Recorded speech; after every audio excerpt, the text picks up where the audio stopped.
So yun guys, sa mga beginner natin na builder or mga nagdi-DIY, ano? So ganito lang ang pag-setup nito. Ayan. So sa bill acceptor, tatanggalin niyo na 'to. Kasi meron na siyang wire. May kasama na siya sa kit na bibilihin niyo. So wala na siyang silbi, tanggalin niyo na 'yan. Ngayon, isasaksak lang 'to. Ayan, ito yung 6 pin tapos yung 8 pin. So ganito lang pagkakapwesto niyan. Yun. Ayan, ganyan. Tapos yung isa ganito.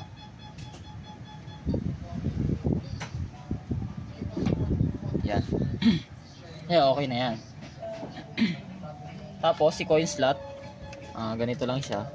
Ito yung coin slot. Yan. So ito yung sa taas, tapos ito yung sa baba, set pin.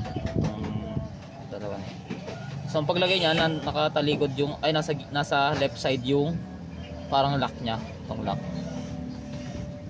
Nasa left side yan. Tapos yung unang tatlo sa taas.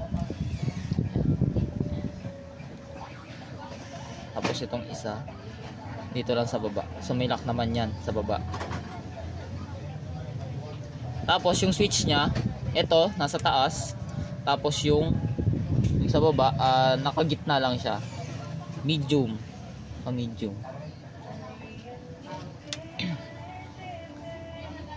Tapos sa ilaw naman, so sa amin kasi tinatanggal ko na to. So depende na sa inyo. Pag kasi may nag-transact na ilaw to.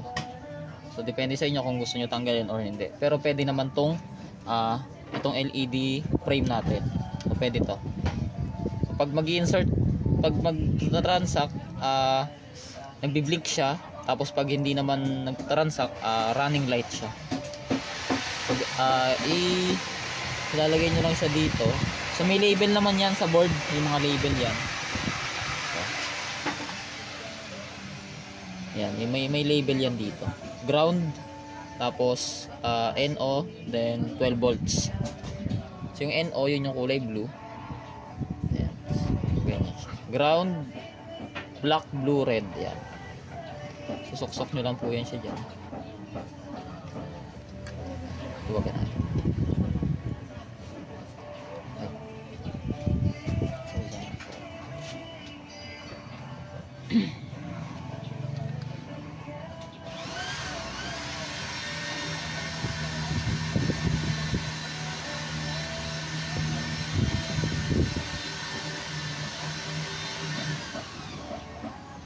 Yan, ganyan lang pagkakapwesto niya.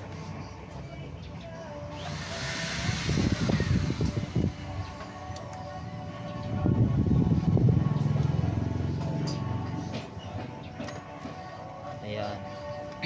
So okay na yun sa mga wiring. Ganyan lang po kasimple, napakadali lang. Ay isasalpak nyo lang siya ng isasalpak. Sa tablet naman, ayan. Sa tablet, ilalagay nyo lang yung charging wire nya dito sa USB port sa board. Kasi meron siyang smart charge. So pag nandito nakasaksak yan, may smart charge yan siya. So automatic yung charging yan. Tapos si power supply, ayan. Ito naman yung sa power supply. 12 volts, 5 amperes ang gagamitin po natin. Ito siya.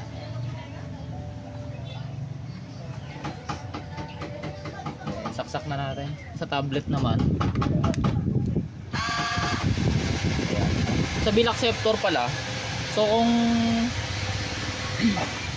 pag ganyan yung itsura, pag red blink, ayan, 1 lang yung naka-on. So kailangan 1 lang yung naka-on dito.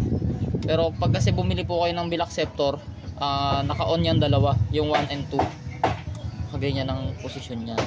1 and 2 naka-on. Pero pagka gagamitin kay Tapax, ganito ang suggest namin na naka 1. 1 lang yung pong naka-on niya. Para red blink lang siya. So pag ganyan, hindi siya tatanggap ng pera. Sa tablet naman, natin itong tablet.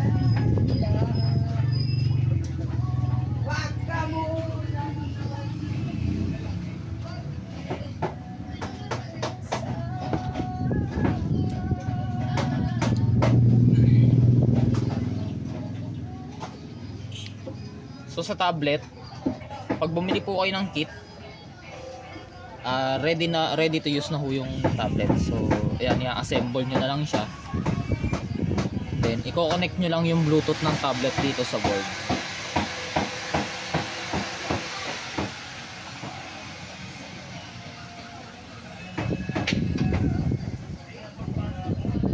Ayan. So para i-connect, exit lang natin to. Ayan, double click lang ng power tapos volume up, lalabas na tong option. Simple. Then Android settings, connected devices, Bluetooth, share new device. Tapos hanapin natin yung packs. Ayan. So pag connected na dyan, balik lang tayo. So ang nakalagay dito, connecting. So para kumonect dyan, ganito ginagawa namin. So para tayo dito, payment module, Bluetooth, select. Ayan, lalabas na to. Click nyo lang yan, then connect. Yun. So nakasulat naman dyan, connected. So ready to use na ho yung natin. I-activate na lang ho natin yan. So pag activate, pwede na hong gamitin. Ayan. So, ganun lang ho kasimple.